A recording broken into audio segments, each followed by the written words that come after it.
Welcome to Bluff Creek Podcast Radio. I'm Sophie. And I'm Reese. Today's special guest is Mrs. Trapp. Hello. Thanks for coming in today. I'm happy to be here. Glad to be able to come and talk to you about Minnesota Valley National Wildlife Refuge. Could you tell us a little bit about your job? Yes, I think I have the best job on the refuge because I get to work with students like yourselves and show them about the refuge and our wildlife and the wonderful things we're doing there to protect habitat. So what types of animals are on the refuge? Well, we have all kinds of native species, things that have always been part of Minnesota's wildlife heritage. We have right now in the bird group lots of things coming back from their migration. They are coming over and stopping on the wetlands and the river. Things like white pelicans are back, bluebirds are back. We're seeing lots of different species of ducks, and of course geese and swans are back. We also have a lot of wildlife that stays here year-round, things that can deal with the winter weather just fine, like white-tailed deer, cottontail rabbits, fox, coyote, possum, raccoons, and then of course we have a lot of wildlife that sleep through the winter that are just now waking up. Some things that if you don't know too much about them maybe aren't your favorite, but we still think they're important and exciting. Different kinds of snakes. Reptiles. We have quite a few different kinds of frogs and toads on the refuge. We have a prairie skink that's pretty exciting to find now and then. And then, of course, pretty soon we're going to be hearing a lot of different kinds of insects buzzing around. Our habitats have a lot of different kinds of wildlife, not just the soft, furry things everybody thinks about. Very cool. How many different species of animals? Well, I'm going to take a big guess on that, and one thing to keep in mind is that our refuge is a stopover site for migrating wildlife. So people, especially bird watchers, will come out during the spring and the fall, especially to see something that's going to pass through but isn't going to stay. We have a lot of different kinds of little warblers, very small little birds that are hard to see once the foliage, the leaves grow back on the trees. So I would say a good guess maybe in 350, 400 different kinds of species. Everything from insects to butterflies, which obviously are insects, but reptiles, amphibians, fish, mammals, birds, a lot of wildlife out there. Wow. Are there any predatory animals or rare wildlife on the refuge? Well, we are not a refuge that's known for a lot of endangered species. We do have some things that are fairly hard to find. Pasque-flower, the earliest blooming wildflower on the prairie, is pretty unique and challenging to find, a little bit rare. But that's probably the most unusual thing I can think of. As far as predators go, everything eats something. So what's a predator depends on your perspective. If you're thinking big, top of the food chain kind of predators, probably that would include coyote. And we do have coyote on the refuge. We haven't had any verified wolf sightings. I don't expect there to be any wolves. Bear is a possibility, although I haven't heard about any bear on the refuge. And then we've heard of photographs possibly in the river valley of cougar or mountain lion, but again, we haven't verified those on the refuge. So I'd say the biggest predator you're likely to maybe see signs of or hear or even catch a glimpse of would be coyote. Wow. Cool. Do you ever feed the animals?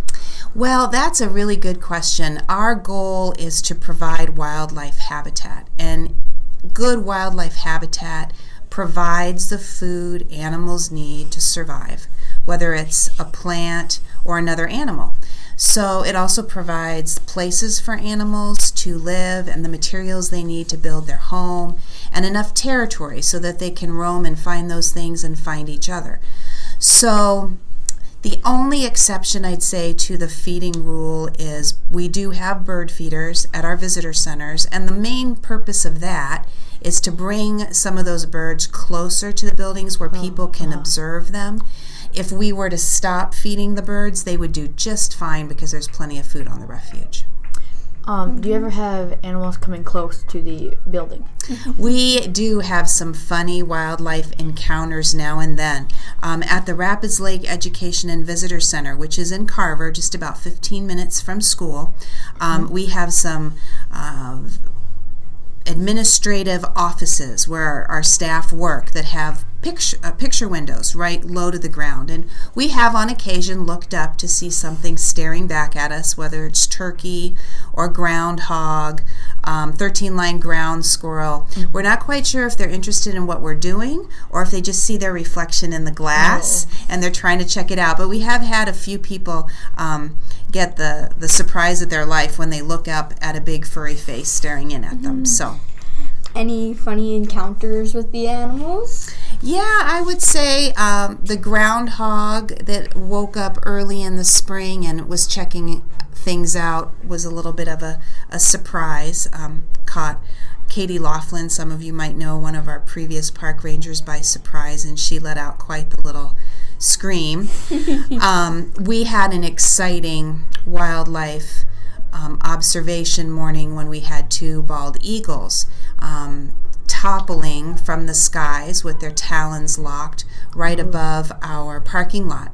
And of course, they let go of each other in time to fly back up. You might have heard of the eagles that didn't make that adjustment quickly enough and ended up hitting the ground. They were okay. The Eagle Center came out to get them. And that wasn't on the refuge, but every once in a while those things happen. So most of the time our wildlife encounters are positive and exciting, not scary. So That could have been very devastating. yeah. Yes. What are other things that you do besides working on the refuge? In my personal life, I like to be outdoors. Big surprise, huh? So I like to bike ride in the spring. I like to hike, canoe, probably kayak more than canoe. Yeah. I love to go up north to the North Shore. Me too. And love to travel south. In the winter, I like to go home. Home is down in Florida. I love to beachcomb and scuba dive and swim. Wow. So a lot of the things I like to do are outside. Around the house, I like to garden, like to grow vegetables, like to grow flowers, like to plant milkweed and look for caterpillars, monarch caterpillars. So I guess that's pretty much it. Things that involve being outside are my favorite. Yeah. So what would be the most common animals on the refuge? I would say the most common are the things that you could see even here in your prairie or in your woodlands. Small mammals like cottontail rabbits, moles, mice, ground squirrels, those kinds of things. And then a little bit bigger, I'd say pretty common would be the white-tailed deer, a raccoon, possum, and maybe not quite so common for you guys, but on the refuge, fox would be fairly common. Cool. Are the coyotes popular? Well, we have coyotes. I don't know to what degree I'd call them common. I mean, they're around. They're more secretive. They're harder to see. So sometimes it's harder to know how many of them there are. But we know they're there because we see their scat and we see their tracks. So we know they're there. Go ahead, Reese.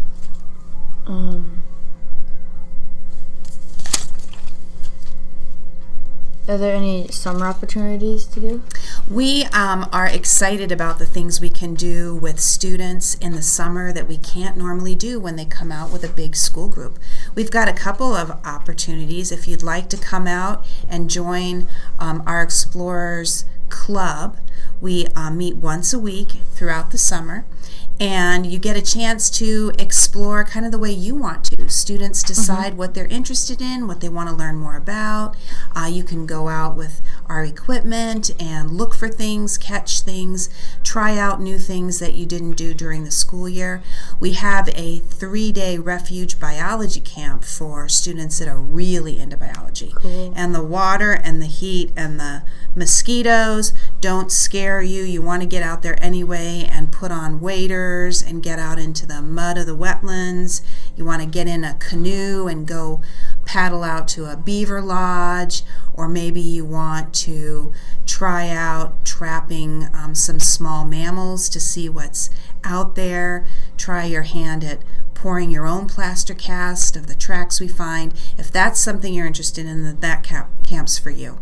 You can find out about all our summer opportunities, whether they're hiking with a ranger or biking with a ranger or going on a bird watching hike or joining the explorers or summer camp. You can find all that on our website.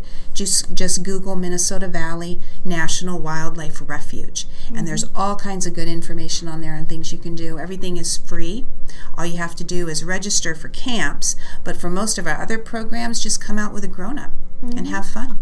Yeah. So are there any other camps or other opportunities that are at the refuge? Well, if you come with a grown-up when the building is open, we have backpacks. You can go out with a backpack about bugs or backpack about trees, learn more about that, borrow a pair of binoculars. You can even, if you want to, just explore the trails on your own. Go to our website, get maps. Don't have to come to a building to enjoy the refuge. Thank you for coming in today. We really appreciate your time. This broadcast was brought to you by Bluff Creek Podcast Radio and Eastern Carver County Schools.